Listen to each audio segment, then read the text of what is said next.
Hello everyone, welcome to chemistry believer. और आज हम लोग केमिकल काइनेटिक्स के लेक्चर से स्टार्ट कर रहे हैं। और केमिकल काइनेटिक्स में जितने भी कॉन्सेप्ट अभी तक हम लोगों ने सीखे हैं उन पे बेस्ड जो भी क्वेश्चंस बन रहे हैं और जितने भी वेरियस एग्जाम्स में आए हुए क्वेश्चंस हैं उनके जो कॉन्सेप्ट्स हैं उन कॉन्सेप्ट एंड क्वेश्चन को हम यहाँ पे वन बाय वन डिस्कस करेंगे। तो क्वेश्चंस जो होंगे वो न्यूमेरिकल बेस्ड हैं और इनमें जो मैथ्स यूज हुई है, बेसिक मैथ्स, उसका लेक्चर मैंने ऑलरेडी अपलोड कर रखा है, उसको आप लोग देख लीजिए अगर नहीं देखा हो तो।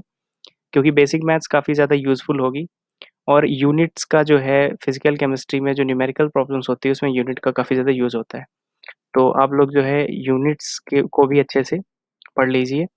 प्रीवियस लेक्चर्स में ऑर्डर ऑफ रिएक्शन पे जो यूनिट्स थी और जो भी बेसिक यूनिट्स होती हैं उनको आप रिवाइज कर लीजिए, क्योंकि जो भी क्वेश्चंस आगे आने वाली वीडियोस में होंगे या इस वीडियो में होंगे उनमें जितना भी न्यूमेरिकल होगा उसमें कुछ बेसिक चीज़ें हैं। जैसे बेसिक मैथ्स आपको अच्छे से आनी चाहिए, जो कॉन्सेप्ट्स पढ़ाए गए हैं उनके फार्मूले आपको अच्छी तरह से लर्न होने चाहिए। और जो भी आप लोगों ने यूनिट्स पढ़ रखी हैं उनको एक बार रिवाइज करना बहुत ज़रूरी है, क्योंकि जो क्वेश्चंस आते हैं उनमें यूनिट का जो है काफ़ी ज़्यादा यूज़ होता है। और यूनिट कन्वर्जन से ही कई बार क्वेश्चंस हमारे फंस जाते हैं, नहीं हो पाते हैं। तो यूनिट का जो है काफ़ी ज़्यादा यहाँ पे ध्यान रखने की ज़रूरत है। पूरी फिजिकल केमिस्ट्री में यूनिट्स जो है बहुत ज़्यादा इंपॉर्टेंस रखती हैं।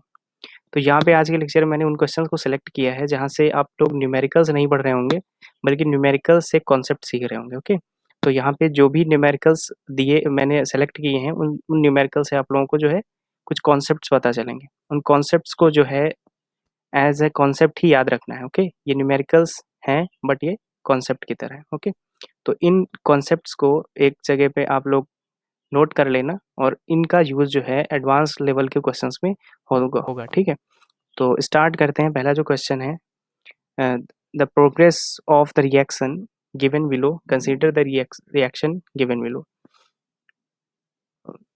एक रिएक्शन दे रखी है जो कि एथिल एसीटेट और वाटर के बीच की रिएक्शन है, जो कि एसिड कैटलाइज्ड है। और इससे हमारा जो है प्रोडक्ट फॉर्म हो रहा है acetic acid and ethyl alcohol. Okay, तो इस रिएक्शन को हम लोगों को स्टडी करना है, इसकी कैनेटिक्स स्टडी करनी है। ठीक है, अब यहाँ पे ये क्वेश्चन मैंने कहा जो कॉन्सेप्ट यहाँ सीखने हैं, तो यही रिएक्शन क्यों ली गई। ये एक स्पेशल टाइप की रिएक्शन है। ओके, जिसका हम टाइट्रेशन में भी यूज़ करते हैं, इसको एक टाइट्रेशन की तरह भी हम लोग कह सकते हैं। तो ये रिएक्शन काफ़ी ज़्यादा इंपॉर्टेंट है। ठीक है, इससे बहुत सारे क्वेश्चन बनते हैं इसी रिएक्शन से कैनेटिक में। ठीक है, क्योंकि कैनेटिक में हम लोग ऑर्गेनिक की तरह या फिर इनऑर्गेनिक की तरह बहुत सारी रिएक्शंस नहीं पढ़ते हैं। यहाँ पे उन सेलेक्टेड रिएक्शन को पढ़ते हैं जिनका हम लोगों को फिजिकल स्टडी हम लोग जिनकी कर सकते हैं। ओके, तो यहाँ पे ये रिएक्शन यूज़ की गई है और ये रिएक्शन आगे भी बहुत सारे क्वेश्चंस में आप लोगों को मिलेगी फिजिकल केमिस्ट्री में। ओके, तो ये न्यूमेरिकल के पर्पज से काफ़ी इंपॉर्टेंट रिएक्शन, तो इसकी कैनेटिक्स को हम लोग यहाँ पे स्टडी करेंगे। ठीक है, तो देखते हैं इस रिएक्शन के बारे में क्या है यहाँ पे। The reaction can be followed by measuring the concentration of acid HCl acid used as catalyst. ठीक है, यहाँ पे जो H+ लिखा है, ओके, यहाँ पे जो H+ यूज़ किया गया है एरो के ऊपर, ये HCl का H+ है और HCl यहाँ पे as acetic acid, sorry, as a catalyst use करा जा रहा है। ओके, और यहाँ पे जो फॉर्म हो रहा है एसिटिक एसिड फॉर्म हो रहा है और अल्कोहल फॉर्म हो रहा है। यहाँ पे कौन सा टाइट्रेशन हो रहा है, एल्कली टाइट्रेशन हो रहा है। ओके, यहाँ पे कौन सा टाइट्रेशन हो रहा है, एल्कली टाइट्रेशन हो रहा है। यहाँ पे हम लोग क्या कर रहे हैं, यहाँ पे हम लोग एल्कली टाइट्रेशन कर रहे हैं and calculate the volume of alkali NaOH needed for the end point that will increase with time. Okay, यहाँ पे हमको निकालना है कि जो भी एसिड यहाँ पे फॉर्म हो रहा है, ओके, ड्यूरिंग द रिएक्शन जो भी एसिडिक एसिड फॉर्म हो रहा है उसको हम लोग टाइट्रेट करेंगे NaOH के से। ठीक है, वैसे आप लोगों ने टाइट्रेशन पढ़ रखा होगा। अगर टाइट्रेशन के बारे में नहीं पता है तो आगे आप लोग कमेंट कर दीजिएगा, मैं उन पे लेक्चर्स बना दूंगा कौन कौन से टाइप के टाइट्रेशन होते हैं जो प्रैक्टिकल्स में यूज किए जाते हैं। तो ये जो बेसिक मैं बता देता हूँ टाइट्रेशन का। टाइट्रेशन में हम लोग नॉर्मली जो है जो ऑपरेटर्स यूज़ करते हैं वहाँ पे ब्यूरेट लेते हैं और एक कोनिकल फ्लास्क लेते हैं। तो जो ब्यूरेट होता है वहाँ पे हम लोग टाइट्रेंट को भरते हैं। ओके, यहाँ पे NaOH as a titrant use किया जाएगा, तो NaOH को हम फिल करते हैं ब्यूरेट में। और जो कोनिकल फ्लास्क होता है वहाँ पे हम लोग रखते हैं जो भी हमारा रिएक्शन मिक्सचर होता है, जैसे एसिटिक एसिड एंड अल्कोहल का मिक्सचर, इसको टाइट्रेट करते हैं NaOH के साथ। और इसको तब तक टाइट्रेट करते रहते हैं जब तक ये कलर नहीं चेंज कर देता है। ओके, तो यहाँ पे जो हम लोग रिएक्शन मिक्सचर कोनिकल फ्लास्क में लेते हैं, उसमें हम लोग कोई भी इंडिकेटर यूज़ कर लेते हैं, ठीक है? तो यहाँ पे हम लोग इस क्वेश्चन में भी यही चीज़ है कि हमको कैलकुलेट करनी है वॉल्यूम ऑफ टाइट्रेंट, ठीक है?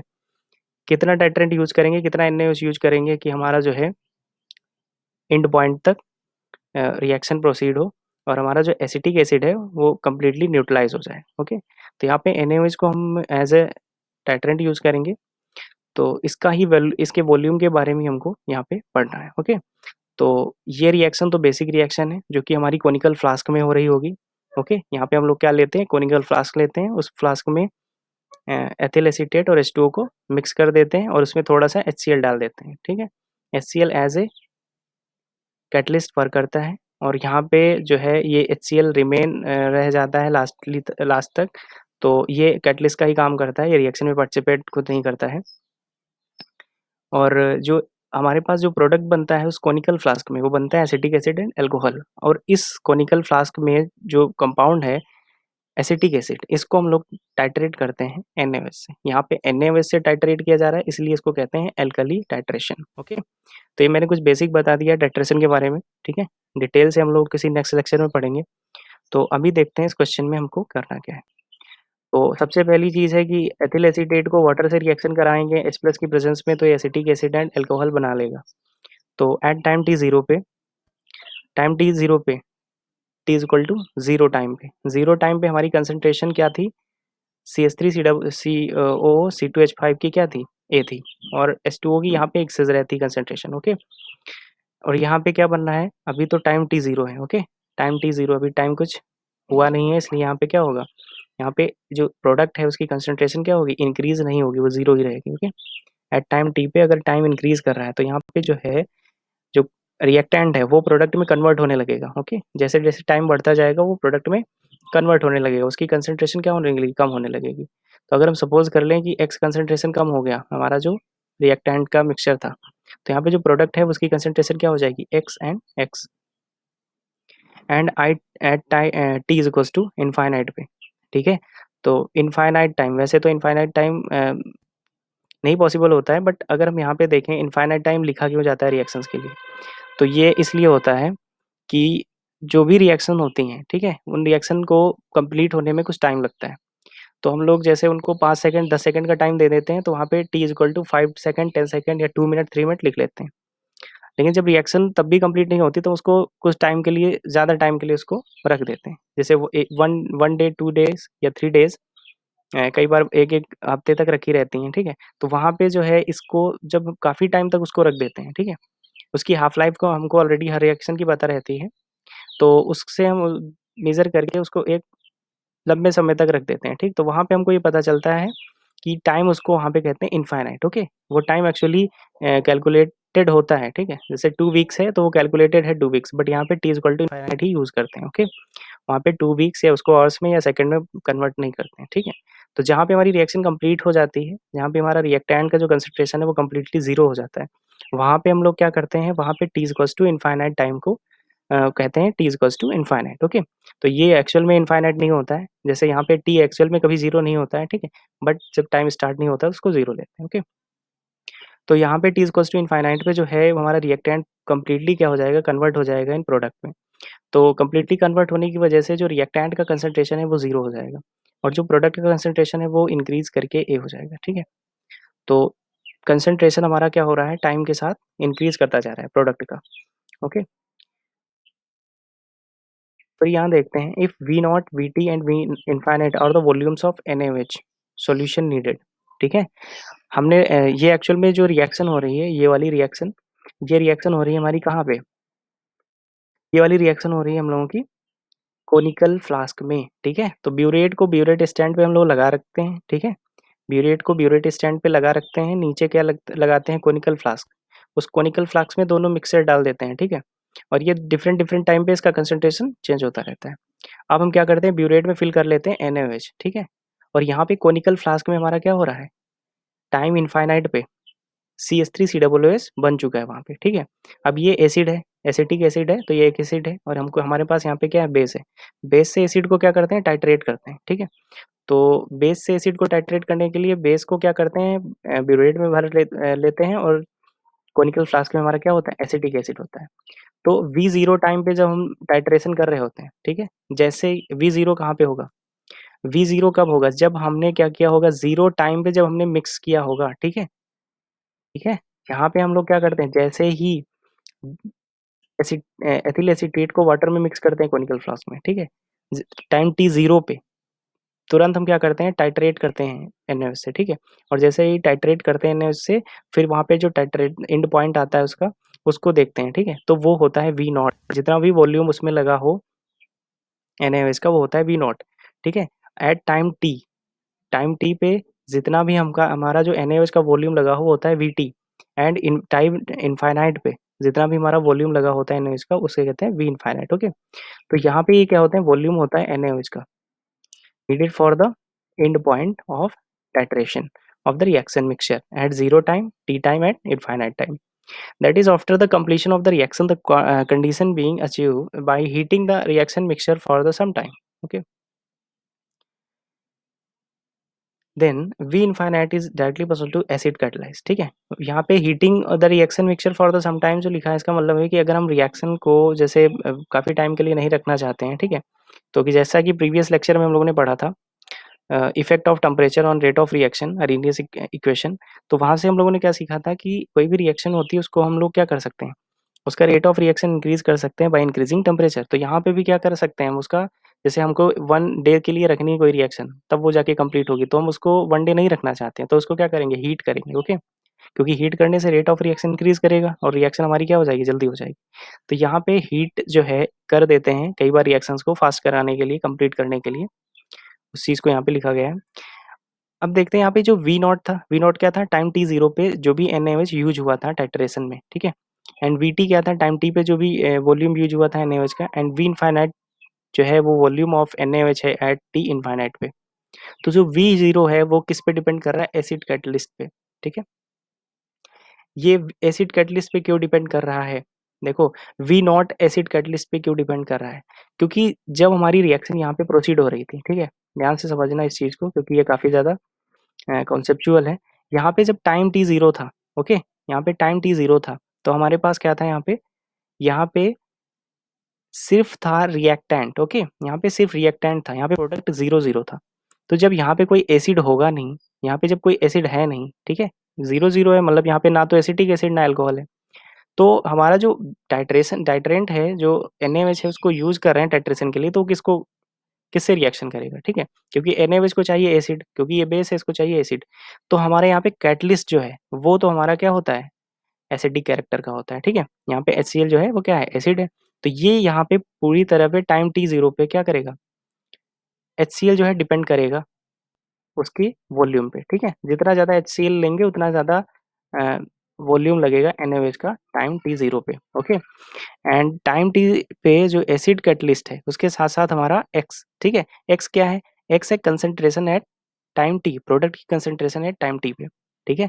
यहाँ पे एसिड कैटलाइज पे करेगा ही, क्योंकि कैटलिस्ट जो है कहीं जाने वाला नहीं, ठीक, कैटलिस्ट तो वहीं रहता है, उसका कंसंट्रेशन चेंज नहीं होता है, ठीक है। और यहाँ पे उसके साथ साथ जो प्रोडक्ट था, प्रोडक्ट बनने लगा है, ये प्रोडक्ट बन गया है क्या, HCl, ओके। तो सॉरी, ये बन गया एसिटिक एसिड, तो x concentration of acetic acid इस पे भी डिपेंड करने का लगेगा टाइम टी पे। एंड वी इनफाइनाइट पे, सॉरी, इनफाइनाइट टाइम पे जो वॉल्यूम ऑफ NaOH है, ठीक है, वो किस पे डिपेंड करेगा, एसिड कैटलिस्ट पे तो करेगा ही करेगा, क्योंकि उसकी कंसंट्रेशन वैसे भी नहीं चेंज हो रही, ठीक है। ये ए पे भी करने लगेगा। ए क्या है, ए है प्रोडक्ट का कंसंट्रेशन एट इनफाइनाइट टाइम, ठीक है। यहाँ पे आप लोग देखिए, तो यहाँ पे जो ए है वो क्या है, concentration of acid eight infinite time, okay, तो इस पे डिपेंड करेगा। यहाँ से जो ये 3 इक्वेशंस बनी है, ठीक है, यहाँ से हम क्या देख सकते हैं, थर्ड इक्वेशन को माइनस कर दे फर्स्ट इक्वेशन से, तो ये रिलेशन मिलेगा। एंड थर्ड को अगर हम फर्स्ट से माइनस करें तो ये दोनों रिलेशंस हम लोगों को मिल जाएंगे, ठीक है। तो एक्चुअल में हम लोगों ने क्या पढ़ रखा है, हम लोगों ने फर्स्ट ऑर्डर रिएक्शन, क्योंकि देखो ये जो रिएक्शन है ये हमारी फर्स्ट ऑर्डर रिएक्शन ही है, ठीक है। इसको हम स्यूडो यूनिमोलिकुलर रिएक्शन का बहुत अच्छा एग्जाम्पल मानते हैं, ठीक है। स्यूडो यूनिमोलिकुलर रिएक्शन का एक सबसे अच्छा एग्जाम्पल यही रिएक्शन है, ठीक है। ये आप लोगों ने कई बार पढ़ी भी होगी। तो जो ये रेट एक्सप्रेशन लिखा गया है रेट कांस्टेंट का, यहाँ पे क्या, ये फर्स्ट ऑर्डर रिएक्शन है। फर्स्ट ऑर्डर रिएक्शन क्या होती है, का रेट कांस्टेंट क्या होता है, K equal to 2.303 by t log A upon A minus x होता है। यहाँ पे A की जगह पे क्या पुट किया गया है, ए की जगह पे पुट किया गया है V infinite minus V naught, okay, क्योंकि ये किस पे डिपेंड कर रहा है, इनिशियल कंसंट्रेशन ऑफ रिएक्टेंट और the at time t infinite पे जो कंसंट्रेशन ऑफ प्रोडक्ट उस पर डिपेंड कर रहा है, okay. And A minus x की वैल्यू क्या हो जाएगी, A V infinite minus we T, okay. तो ये हमारा लास्टली एक्सप्रेशन बन के आता है, ठीक है। अगर हम लोग जो है टाइम इनफाइनाइट पे कैलकुलेट कर रहे हैं कंसंट्रेशन, तो हम लोग जो है रेट कांस्टेंट कैलकुलेट करने का फार्मूला ये यूज करते हैं, ठीक है। एक और चीज याद रखना, ये जो कॉन्सेप्ट है ये इस फार्मूले का डेरिवेशन था, ठीक है। ये डेरिवेशन और ये फार्मूला जहाँ भी टाइट्रेशन का कोई भी क्वेश्चन होगा, ठीक है, जहाँ भी क्वेश्चन में टाइट्रेशन यूज किया जाएगा वहां पे इसका यूज करेंगे। जहाँ पे हमारा टी इनफाइनाइट टाइम दिया जाएगा वहां पे ये फार्मूला का यूज होगा, ठीक है। यहाँ पे टी इनफाइनाइट दिया होगा, ठीक है, बहुत इंपॉर्टेंट चीज है, टी इनफाइनाइट दिया हो या वी इनफाइनाइट दिया हो, ठीक है। अगर कहीं पे इनफाइनाइट वाला कोई कॉन्सेप्ट दिया है फर्स्ट ऑर्डर रिएक्शन, तो ये फार्मूला वहाँ पे यूज होगा, ओके। सो ये फार्मूला बहुत ज्यादा इंपॉर्टेंट है और इसी फार्मूले का डेरिवेशन था इस पूरे क्वेश्चन में, ओके। तो एक क्वेश्चन नहीं, एक कॉन्सेप्ट है, ओके। इसको आप लोग रिवीजन कर लेना और जहाँ पे नहीं समझ में आएगा आप लोग रिप्ले करके देख लेना। उसके बाद नेक्स्ट एग्जाम्पल है, ये भी काफ़ी ज़्यादा इम्पोर्टेंट है। और जो भी चीज़ें जैसे टाइट्रेशन है, इसके बारे में बहुत सारे बच्चों को अच्छे से नहीं पता होगा, ठीक है।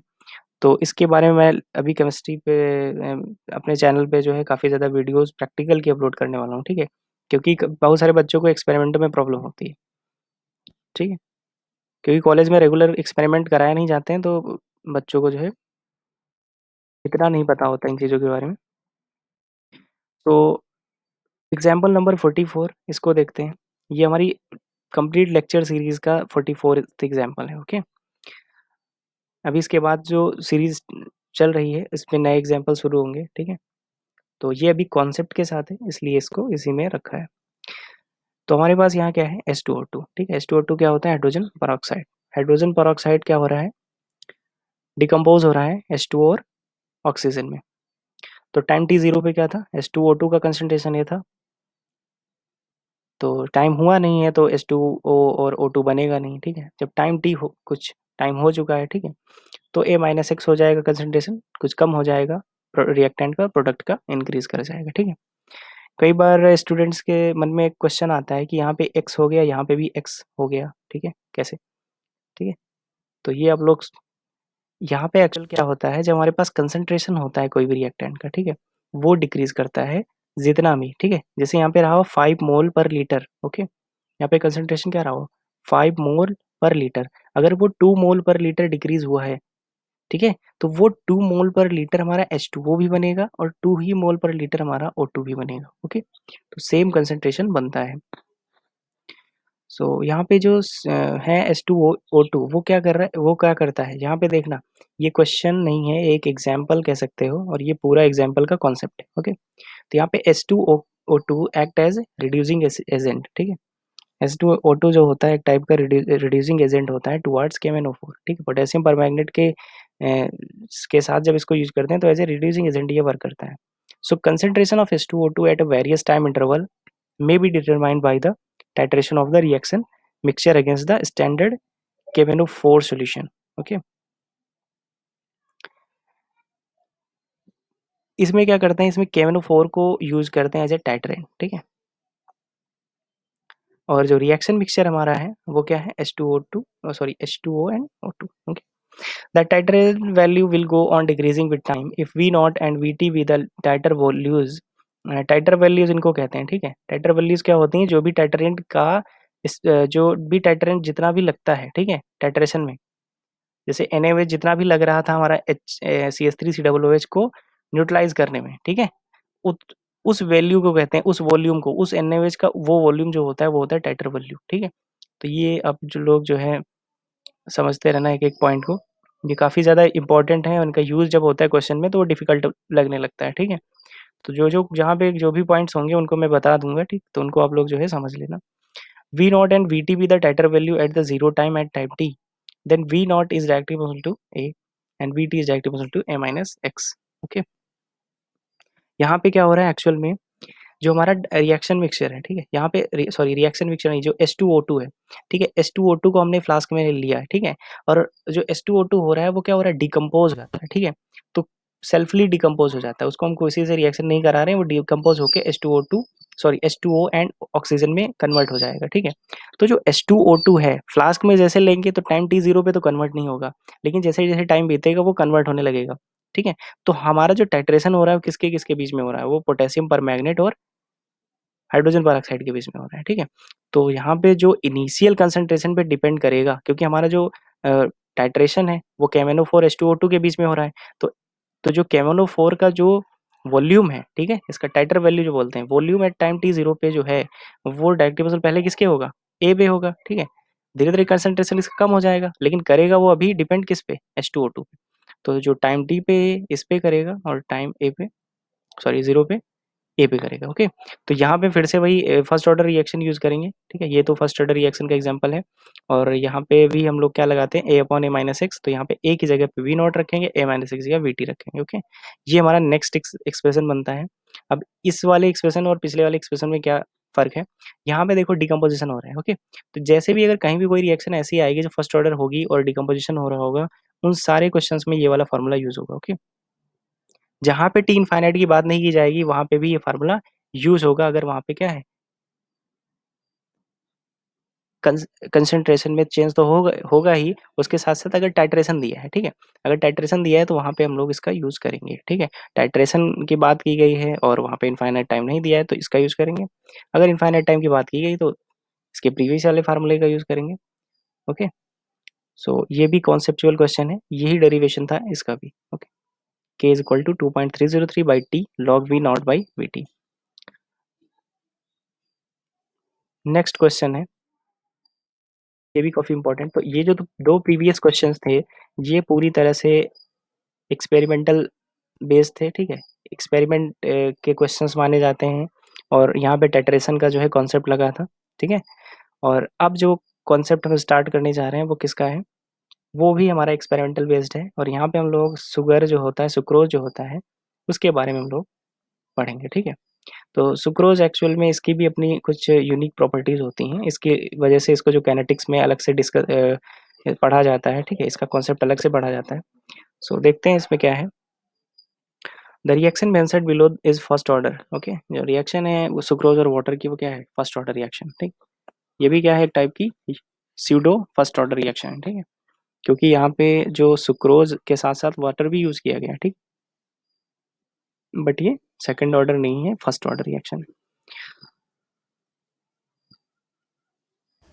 with respect to sucrose and zero order with respect to water, okay. तो यहाँ पे सुक्रोज की कंसंट्रेशन पे डिपेंड करता है, इसलिए इसकी रिस्पेक्ट में वो फर्स्ट ऑर्डर है। वाटर की कंसंट्रेशन डिपेंड नहीं करता है, इसलिए इसकी रिस्पेक्ट में वो जीरो ऑर्डर है। बट ये ओवरऑल रिएक्शन इसको कहते हैं pseudo first order reaction, okay. Since water is in large excess as compare to sucrose, that is it is an example of pseudo unimolecular reaction. Sucrose, glucose and fructose all are the optically active substance, okay. जैसा कि आप लोगों को पता होगा या नहीं पता है तो ये बता दें कि ग्लूकोज जो होता है, फ्रैक्टोज जो होता है, ये ऑप्टिकल एक्टिव सब्सटेंस होते हैं, ठीक है। ये आप लोगों को कार्बोहाइड्रेट केमिस्ट्री में अच्छे से पढ़ाया जाएगा, ठीक है, बायोलिक्यूल्स में। तो यहाँ पे जो ग्लूकोज होता है एंड फ्रैक्टोज होता है, ठीक है, ये क्या होते हैं, ऑप्टिकली एक्टिव होते हैं, ठीक है। तो ऑप्टिकली एक्टिव क्या होते हैं इसको पहले समझ लेते हैं। ऐसे कंपाउंड्स, ठीक है, ठीक है, ऐसे कंपाउंड्स जो प्लेन पोलराइज लाइट जो होती है हमारी, ठीक है, प्लेन पोलराइज लाइट जो होती है उसको क्या कर दे, रोटेट कर दे, ठीक है। अगर हम इस मॉलिक्यूल को किसी भी ट्रांसपेरेंट बॉक्स में इसका लिक्विड जो है उसको क्या कर रहे हैं, फिल कर लें, और उससे हम कोई भी प्लेन पोलराइज लाइट पास कराएं तो वो क्या कर जाएगी, वो लाइट जो है वो रोटेट कर जाएगी, ठीक है। उसका एंगल ऑफ रोटेशन चेंज हो जाएगा, ठीक है। तो उन कंपाउंड्स को ऑप्टिकल एक्टिव कंपाउंड्स कहते हैं जो प्लेन पोलराइज लाइट को रोटेट कर दे, ठीक है। तो यही होते हैं ऑप्टिकल एक्टिव सब्सटेंस। और ये पता कैसे होते हैं, ये ओनली एक्सपेरिमेंटल बेस्ड होते हैं, ठीक है। एक्सपेरिमेंट से ही पता चलता है कौन सा ऑप्टिकल एक्टिव है कौन सा नहीं है। इसके कुछ कॉन्सेप्ट्स भी हैं जिनसे हम लोग पता लगा लेते हैं, ठीक है। देख के स्ट्रक्चर ऑफ कंपाउंड वहाँ से भी पता लगा लेते हैं। तो ये कुछ कॉन्सेप्ट हैं, बाद में हम लोग सीखेंगे। लेकिन अभी जो है, जो ऑप्टिकल एक्टिव सब्सटेंस होते हैं वो एक्सपेरिमेंटल बेस्ड ही मेनली पता चलते हैं, okay. Therefore the progress of the reaction can be followed by measuring angle of rotation, ठीक है। यहाँ पे क्या करना है, एंगल ऑफ रोटेशन मेजर करना है, ठीक है, of the reaction mixture at various time interval, different different time interval. तो यहाँ पे मैं एक बार फिर से बता दूं कि केमिकल कैनेटिक्स में हम लोग स्टडी कर रहे हैं सुक्रोज का, ठीक है।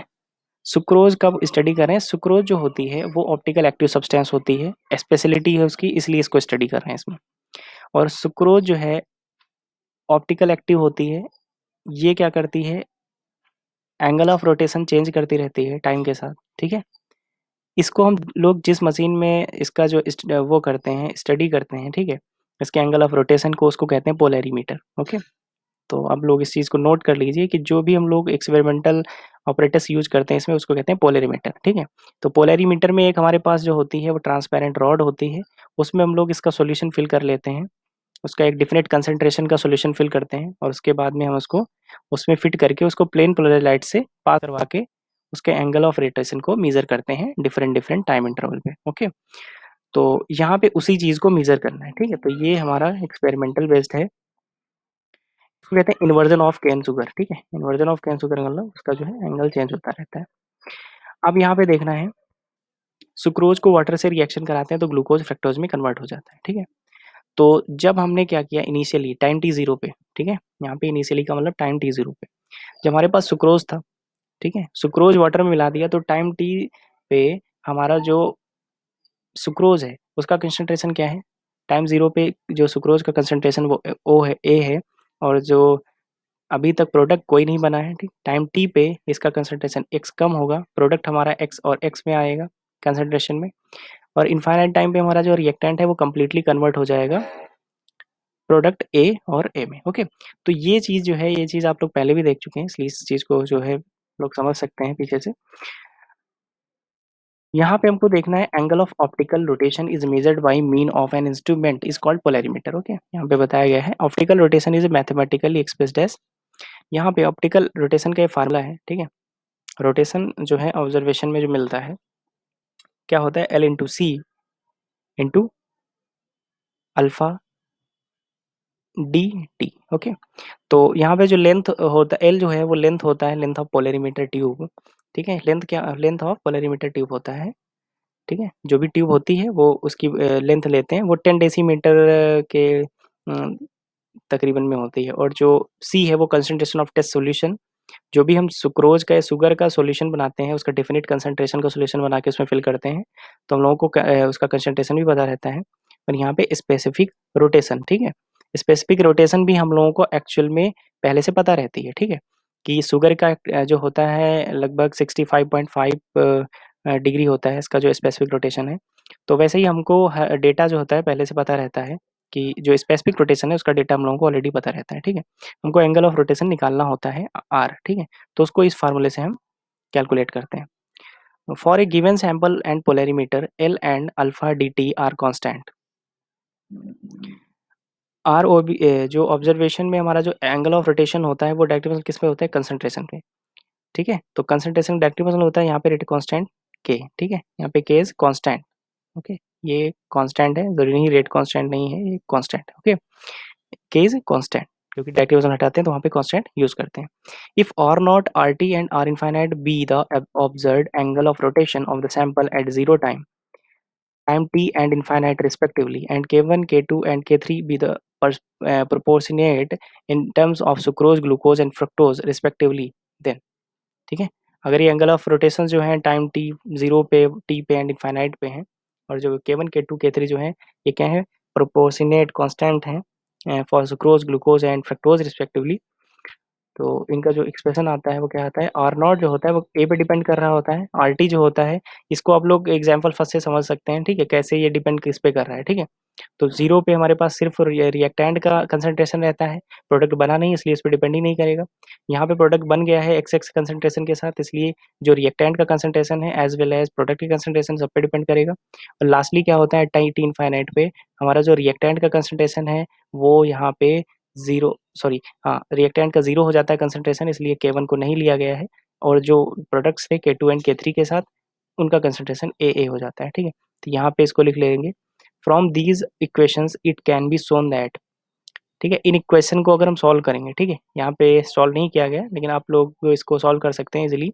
यहाँ से ए की वैल्यू जब कैलकुलेट करेंगे, इन तीनों इक्वेशन का यूज करके जब ए की वैल्यू कैलकुलेट करेंगे तो क्या आएगी, r night r naught minus r infinite, and a minus x की जो वैल्यू आएगी वो आएगी r t minus r infinite. Okay, तो इन इक्वेशन को a upon a minus x में पुट करेंगे तो ये एक्सप्रेशन हमको मिल जाएगा। ठीक है, तो ये जो है फर्स्ट ऑर्डर रिएक्शन में हम पुट करेंगे इसकी वैल्यू, तो a upon a minus x की जगह पुट करने पे हमको मिलेगा expression k is equal to 2.303 by t log r infinite minus r infinite by r t minus r infinite.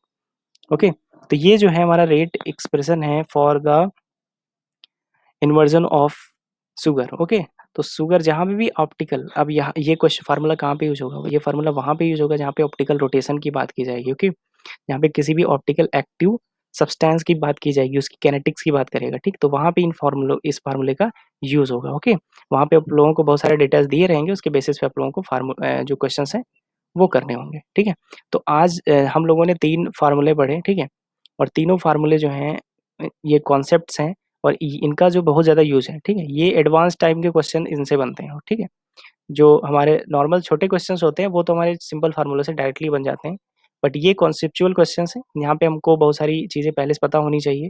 जैसे टाइट्रेशन के बारे में अच्छे से पता होना चाहिए, तभी इसका क्वेश्चन हो पाएगा। और ऑप्टिकल रोटेशन के बारे में हमको पता होना चाहिए, पोलरीमीटर क्या होता है इसके बारे में पता होना चाहिए। तो ये कुछ चीज़ें जिनके बारे में अच्छे से पता होगा तभी ये क्वेश्चंस हो पाएंगे। ठीक है, तो इन क्वेश्चंस में जितना भी कॉन्सेप्ट था मैंने बता दिया है। और इसके बाद जो है नेक्स्ट लेक्चर सीरीज में हम लोग जो है सिंपल टाइप के और कॉम्प्लेक्स टाइप के दोनों टाइप के क्वेश्चंस को डिस्कस करेंगे। तो आप लोग जो है पिछले लेक्चर्स में जितना भी बेसिक मैथ था या जो पहले लेक्चर में जो मैं स्ट्रेटेजी बताई न्यूमेरिकल्स के लिए, उन सबको एक बार ज़रूर देख लेना। ठीक है, उनसे काफ़ी ज़्यादा हेल्प मिलेगी। तो आज के लेक्चर में बस इतना ही, और नेक्स्ट लेक्चर में हम लोग जो है simple type and complex type के क्वेश्चंस को डिस्कस करेंगे। Thank you.